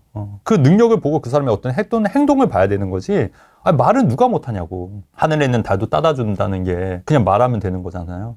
그러니까 근데 사람들이 그런 거에 대해서 인지를 못하고 말을 잘하니까 저 사람은 되게 옳은 거고 잘하는 거다 이렇게 생각하는 것 자체도 되게 위험한 생각인데, 그거를 막 방송에서 막 실시간으로 막 이렇게 지적하고 막 그러니까 막 엄청 잘한다 막 하잖아요. 근데 그런 것도 굉장히 저는 큰 문제라고 봐요. 그러니까 그런 것도 여론을 해서 이런 거는 필요 없다. 사실 국무회를 국민들이 뭘 볼 이유가 있냐고요. 그냥 결과만 보고 행동만 보면 질책하는 걸 왜 보냐고. 그게 성남지사 때하고 경기도지사 때. 경기도지사 때는 이제 이건욱 대표가 알려줬던 건데 네네. 그렇게 녹화를 하거나 실시간 라이브를 전 직원한테 뿌리는 걸 굉장히 좋아한다고 합니다. 그러니까 자기 과시하려고 하는 거야, 자기 과시. 그게 원래 했던 했던 패턴. 그러니까 이거를 성남에 했던 거를 경기도로 옮기고 그 다음에 이제 대한민국으로 옮기고 있는 거예요, 지금. 그거를. 그래서 성남 어떻게 됐냐고요? 성남 뭐 좋아졌냐? 지금 그런 상황이다. 그러니까 베네수엘라 얘기가 그냥 한 얘기가 아니다. 조금씩 현실화되고 있다. 어떻게 보면 되게 굉장히 위험한 순간이다. 안 좋은 상황이 될 수도 있다. 이런 말씀을 드리는데, 그럼에도 불구하고 개인들은 이제 각자 도생해야 되기 때문에 달러 자산 베이스, 뭐 무주택자는 내 집 마련, 월세보다는 그래도 내 집 마련 하시는 게 맞다. 계속 이제 말씀드리니까 그나마 이제 자산 방어를 하시는 거 아니냐. 지금 이제 좀 있으면 해외로 이거 달러 사는 것도 금지시킬 수도 있어요. 이 정도로 되면. 캡을 씌우는 거죠, 이제. 더 이상 못 사게. 못 사게 할 수도 있어요. 그렇게 될 수도 있다. 저 그렇게 생각합니다. 왜냐면 요거 한번 볼게요. 이게 뭐냐면 뭐예요? 핸드폰을 개통할 때 이 앞면 사진을 찍는 거예요. 앞면 인식 의무화. 근데 이게 전 세계에서 중국만 한대, 중국만. 그러니까 물론 이제 범죄 뭐 어쩌고저쩌고 얘기하는데 핸드폰 개통하는데 왜 내 사진을 찍어서 앞면 인식을 해야 되냐고요. 왜 안면 수집을 하는 거죠, 정보를? 그거를 이제 다 관리하려고 하는 거겠지.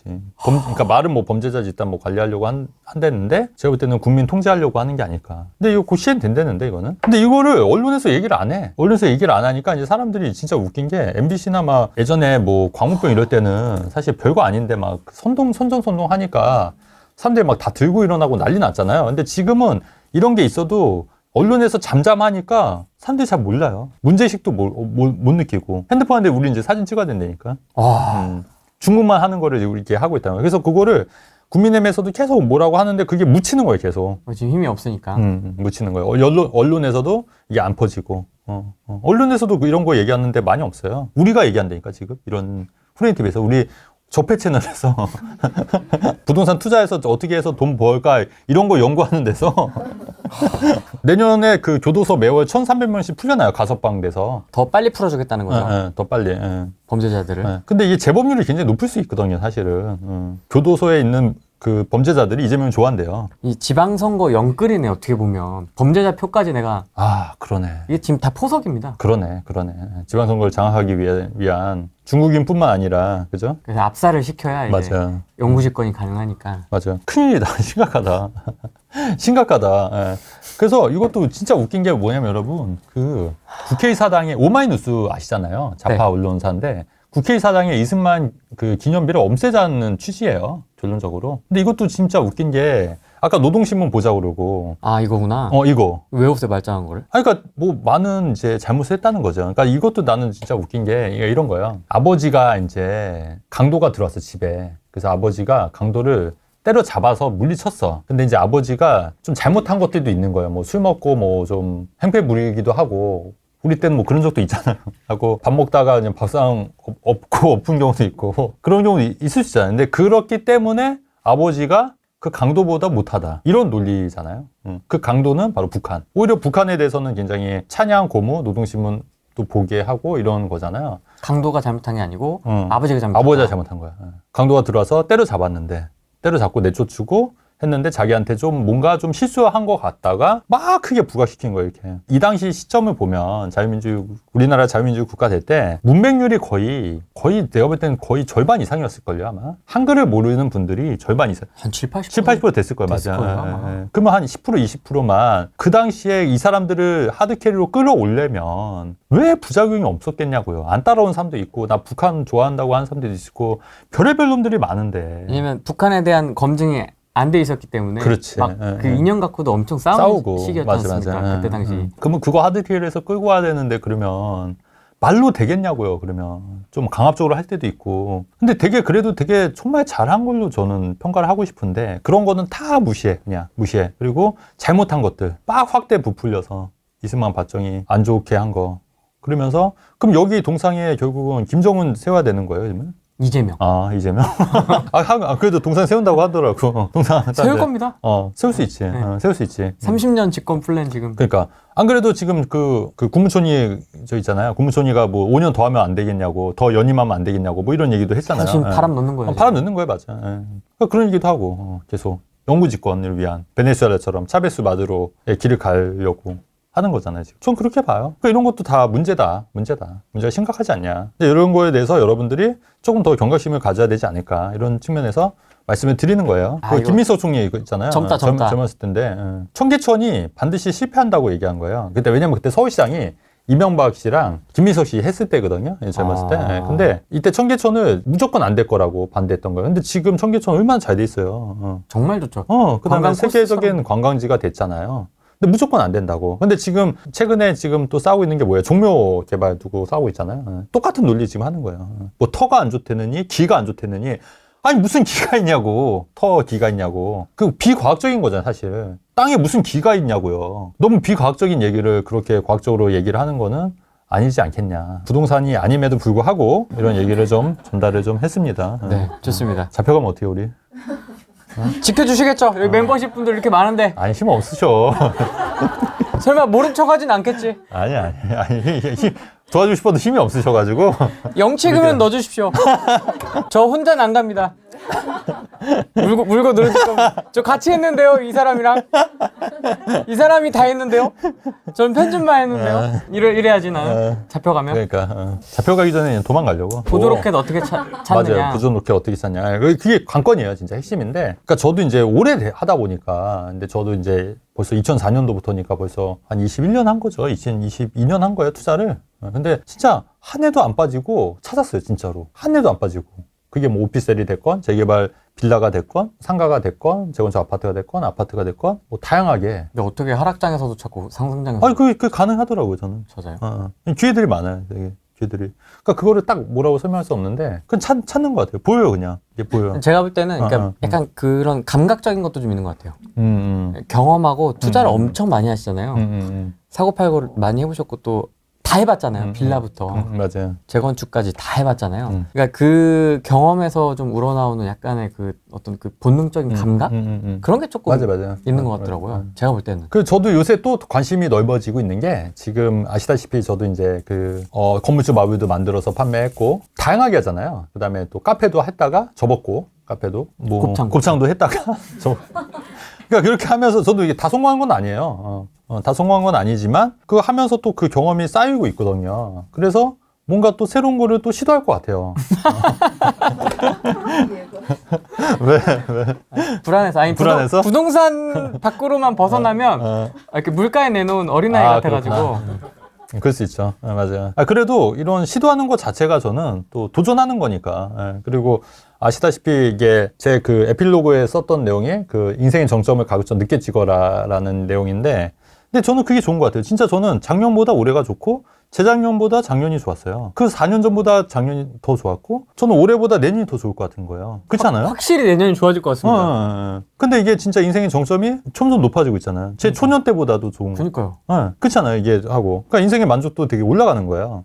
건강하게만 잘 하면은 계속 작년보다 재작년 조금씩 대신에 이제 제가 막 인기 뭐 유튜버도 아니고 막 몇십만 명 몇백만 명 유튜버는 아니지만 그냥 나름대로 저는 그런 거 크게 신경 안 쓰니까 그냥 조금씩 올라가고 있잖아요. 조금씩. 근데 진짜 이게 슬픈 게 뭐냐면 인기 막 팍 피크 쳤다가 떨어지면 그것도 되게 우울할 것 같아. 우울할 것 같잖아요. 최근에 연예인들도 그렇고 뭐 우울증하고 이번 주에 의사도 그렇고 다 가잖아요. 지금. 그러니까 근데 그거보다 저는 그냥 천천히 가더라도 그냥 조금씩 나아지는 삶이 그냥 좋은 것 같아. 저 그게 제 그 마인드예요. 그래서 이제 워렌 버핏도 제가 존경하는 이유가 어쨌든 90 몇 세까지도 그냥 꾸준하게 투자하면서 그분은 사실 돈 때문에 투자하는 건 아니잖아요. 이제 그렇죠. 자기의 어떤 그런 만족도라든가 그런 뭐 자아실현이라든가 이게 자기 그냥 좋아서 하는 거니까. 저도 이제 그런 식으로 돈을 벌면서도 할 수 있지 않을까. 또 그런 돈을 버는 것 같고, 또 뭐 필요하신 분들이나 뭐 이렇게 좀 그거를 뭐 투자를 할 수도 있는 거고, 도와줄 수도 있는 거고, 또 그거는 또 다음 스텝이나 이렇게 해서 가는 거고, 실제로 저도 제 여러 칸도 내에서는 또 많은 분들 도와주려고 노력 많이 하고 있는 거고. 뭐 이야기가 잠깐 세긴 했지만은 어쨌든 어떤 그런 보조 엔진을 찾는 거는 다양한 경험에서 비롯한. 그렇죠. 다시 이제 원론으로 돌아왔을 때는 이제 경험에서 하는데 그걸 말로 어떻게 표현할 수는 없어요. 그래서 그냥 그 계속 이제 책도 많이 보고 다양한 경험들을 통해서 이런 걸 이렇게 좀 파악을 하는 수밖에 없는 것 같아요. 통찰? 그렇죠. 네. 예. 우리 근데 이분이 이런 분이 있더라고. 그 우리 회원분인데 그 우리 단톡방에서 한 2년 정도 있으니까 처음에는 이제 내 말이 전혀 이해가 안 됐는데 단톡방에서 그 채팅 보고 하는 거, 그다음에 내 사고를 이해하려고 하니까 굉장히 이제 시야가 많이 넓어졌다는 거예요. 진짜 젊은 친구인데. 그래서 자기 또래랑은 이제 말이 안 통한대요. 왜냐면 너무 이제 수준이 차이가 나는 것 같아서. 그러니까 생각 자체가 많이 바뀌었는데 나도 놀라는 게 2년 전에 봤을 때보다 확실히 달라졌더라고, 이게. 그리고 본인이 이제 앞바퀴 소득을 늘리려고 그 스피커 하는 데랑 이제 제휴해서 뭔가 좀 작은 사업을 좀 구상하고 있더라고. 놀랬어, 나도. 2년 전에는 전혀 그런 친구 아니었거든. 그러니까 본인도 엄청 그거를 노력을 한 거고, 이 사고방식을 배우려고 엄청 본인이 노력을 한 거야. 그래서 그거를 후기로 또 보냈더라고. 그래서 그 블로그에, 제 블로그에 그 후기가 있어요. 그래서 그거 쓴데 제가 원문으로 올렸으니까 그것도 한번 보시면은 도움 될 것 같아요. 그러니까 그것도 다 개인차죠, 뭐 개인차. 어떤 분들은 뭐 그렇게 해서 배우려고 막 해서 따라오시는 분이 있고, 또 어떤 분들은 그냥 정보만 보고 또 하시는 분도 있고, 이건 뭐 다 개인차니까. 최근에 대표님이 소개해 주신 분이 있는데 상가 재건축 이런 걸 좀 집중적으로 하시는 분이었는데 그분은 어떻게 하냐고 제가 똑같이 그 질문을 똑같이 했었거든요. 어떻게 그런 투자 포인트를 잡냐 했을 때 그분의 대답이 되게 재밌었어요. 그냥 이어폰 끼고 그냥 돌아다닌대요. 그래서 생각을 계속 한대요. 생각을. 맞아. 그냥 생각. 계속 혼자 그냥 다니면서 여기는 어떻게 바뀌었고 성수동도 가보고 영등포도 가보고 물레동도 가보고 하면서 이렇게 계속 걸으면서 음악 들으면서 그냥 생각을 한다는 거예요. 되게 신기하더라고요. 그러면 이렇게 아이디어가 뿅 하고 나온대요. 난 공감해요, 그건. 저도 이제 뭐 수영할 때나 뭐 머리 감을 때나 뭐 혼자 있을 때 좀 약간 그런 아이디어들이 좀 많이 해서 이제 그런 거 현실화시킨 것도 있고 일부는 망한 것도 있고 그렇게 해서 이제 하는 거죠, 뭐. 근데 그러니까 갑자기 그게 어떻게 설명할 수가 없는 것 같아요. 약간 이렇게 영감식으로 영감이 딱 이게 튀어나오듯이 그렇게 하는 게 있고 그 친구도 약간 좀 비슷한 게 맥락이 있어요. 네. 그 친구랑 좀 약간 맥락이 있어서. 근데 그 친구는 이제 부동산 쪽으로 이제 그런 쪽으로 이제 포인트를 찾는 거고 그 친구는 어떻게 또 투자 포인트를 했냐면 이 얘기 해줘도 되잖아요, 이런 얘기. 네. 유치원 있죠, 유치원. 유치원이 이제 애들이 줄어드니까 그 단지 내 유치원 그거를 경매로 낙찰을 받아서 나중에 아마 후레인 TV에도 나올 거예요. 경매 낙찰받아서 그거를 이제 상가로 지분 쪽에 일한 거예요. 이제 안 돼요, 이제 막혔어요, 이제. 막혔어. 안 되니까 이제 말씀드리는 겁니다. 상가로 지분 쪽에 얘기를 해서, 그러니까 저랑 스타일이 좀 다르지만, 저는 그렇게는 안 하는데, 어쨌든 상가로 지분 쪽 얘기를 해서, 이제 그거를 이제 입주권으로 해서. 근데 이제 유치원은 그 규정이 없었던 거예요, 이게. 최소 면적 규정이요. 최소 면적 규정. 그래서 그거를 다 있는 대로 쪼개는 거예요. 공부해가지고. 근데 이제, 그러니까 내 스타일은 아니야. 내 스타일은 아닌데, 그렇죠. 내 스타일은 아닌데, 어쨌든 그렇게 해서, 이제 약간 그렇게 해서 이제 자산을 좀 불린, 그런 친구가 있는데. 맞아요. 그 얘기, 그런 거예요. 그러니까 이게 되게 다양해요, 진짜. 그러니까 노력하고 연구하면은, 근데 머리가 진짜 되게 비상한 거죠, 사실은. 어떻게 보면은. 그렇게 해서 이제 자산을 또 불리는 케이스도 있다. 그러니까 보면은 되게 그 고수들이 많아요, 또, 생각보다. 우리 이제 만났던 그런 분도 있고, 최근에 또 이제 저도 이제 아시다시피 이제 제주도에 호텔 조만간 오픈하신 분이 있거든요. 우리 회원분 중에 한 분이. 그래서 이제 저도 이제 한번 가야 되는데 같이 가야 돼요, 우리. 촬영해야 돼서. 촬영해야 돼서 같이 해야 돼요. 근데 이제 그분도 이제 그거 컨셉을 이제 잘 잡아서 뭔가 좀 하려고, 프랜차이즈로 하려고, 호텔 프랜차이즈로 하려고 지금 그렇게 계획하신 분도 계시고 되게 머리 좋고 다양하신 분도 굉장히 많아요. 그래서 그런 분들도 많이 있다. 그래서 세상에 저도 여기서 계속 많이 배워요. 그런 분들한테도 많이 배우고 아이디어도 얻고 그러면서 이게 자꾸 확장이 되는 거예요. 그래서 뭔가 이렇게 하고 싶어 계속. 그게 재밌잖아요. 뭐 한 번 사는 인생 뭐 그렇잖아요. 하고 싶은 거 하면서 살아야 되지 않을까? 아니 어차피 뭐 썩어 죽을 텐데 하고 싶은 거 하면서 살아야지. 썩어 죽으면 끝나는 몸. 끝나면 뭐 하고 싶은 거 하면서 뭐 해야 되지 않을까? 그런 생각을 하는 거죠, 뭐. 그런데 진곤이 형은 장사보다 투자가 더 어울린다고. 맞아요. 그러니까 제가 카페에서 막 그 커피 내려드리고 예전에 막 했을 되니까. 제가 카페에서 이렇게 내리고 보니까 좀 어설프긴 하더라고요. 투자 아이디어 얘기할 때가 제일 멋있게 아, 하더라고요. 그래요? 집안일도 어설퍼. 잘하는 것만 하고 싶은데, 잘하는 것만 하면 안 될까? 그쵸. 해서. 이 와이프한테도 이제 저희 가정주부를 쓰면 안 되겠냐고, 아, 집안일을. 일 해주시는 분. 근데 또 그거는 또 이제 또 불편하지. 불편하지. 불편하다 해서. 그냥 알았다고 내가 하는 거지. 그래도 많이 해. 요새 많이 안 해. 집안일 많이 안 해. 집안일 많이 안 하는데. 분장이 좀 정리가 되셨군요, 업무 분장이. 어느 분장이 좀 돼가지고. 와이프도 굉장히 많이 이제 일하고 또 내일 많이 도와주고 하니까. 뭐 제가 볼 때 항상 기회는 있다. 그 다음에 이제 돈이 없더라도 돈이 많으면 좋겠지만 돈이 없더라도 투자가 불가능한 건 아니다. 부동산 투자가. 그래서 요거를 잘 활용해서 자산 증식을 해서 뒷바퀴를 굴리면 이제 그렇게 해서 뒷바퀴 굴러간 걸로 나중에 또 원하는 입지, 원하는 지역에 입성할 수 있는데 이게 한 번에 가려고 하니까 그게 힘든 거다. 그 말씀을 드리고 싶어요. 그러니까 돈을 자산에 불려서 이제 가는 전략도 뭐 한번 생각해 보는 것도 어떨까. 이런 말씀 좀 드리는 거고. 그 다음에 각자 도생이니까 여러분 이런 기사나 이런 거 좀 꼼꼼히 잘 보시면서 내가 지금 어떻게 이제 대처를 해야 될까. 또 이제 포지션마다 다 다르잖아요. 다주택자들은 또 뭐 매도를 해야 되는 그런 위치에 있는 분도 계시고 뭐 갈아타야 되시는 분도 있고 그냥 포지션마다 또 상황에 맞게 또 올바른 의사결정을 하실 수 있도록 방송 꾸준히 보시면서 좀 연구하시면 좋겠다. 이렇게 말씀드리고 싶습니다. 대한민국은 어디로 가는 거죠? 베네수엘라 안 되잖아요. 막아야지. 노동신문 막아야지. 구독해야 되는데요, 이제? 그러니까 큰일이야 그냥. 노동신문 반대해야 돼요 여러분. 목소리 내고 반대해야 돼. 아니 굳이 왜 보냐고 노동신문을. 아니 그냥 아무런 도움이 안 되잖아요 사실. 그거 봐서 뭐 하냐고요. 쓸데없이. 그 시간에 그냥 차라리 CNN 뉴스나 그죠? 해외 뉴스 보는 게 낫지. 미국 뉴스 보는 게 낫지. 아무런 경제도 도움 안 되고 뭐가 있냐고. 그걸 왜 봐야 되는데? 난 어이가 없다. 그런 것도 좀 생각을 여러분들도 많이 좀 주변에 좀 퍼뜨리셔라. 퍼뜨려서 좀 얘기를 해라. 이렇게 말씀드리고 싶어요. 네, 알겠습니다. 네네. 오늘은 여기까지 하겠습니다. 고맙습니다. 네, 감사합니다. 네.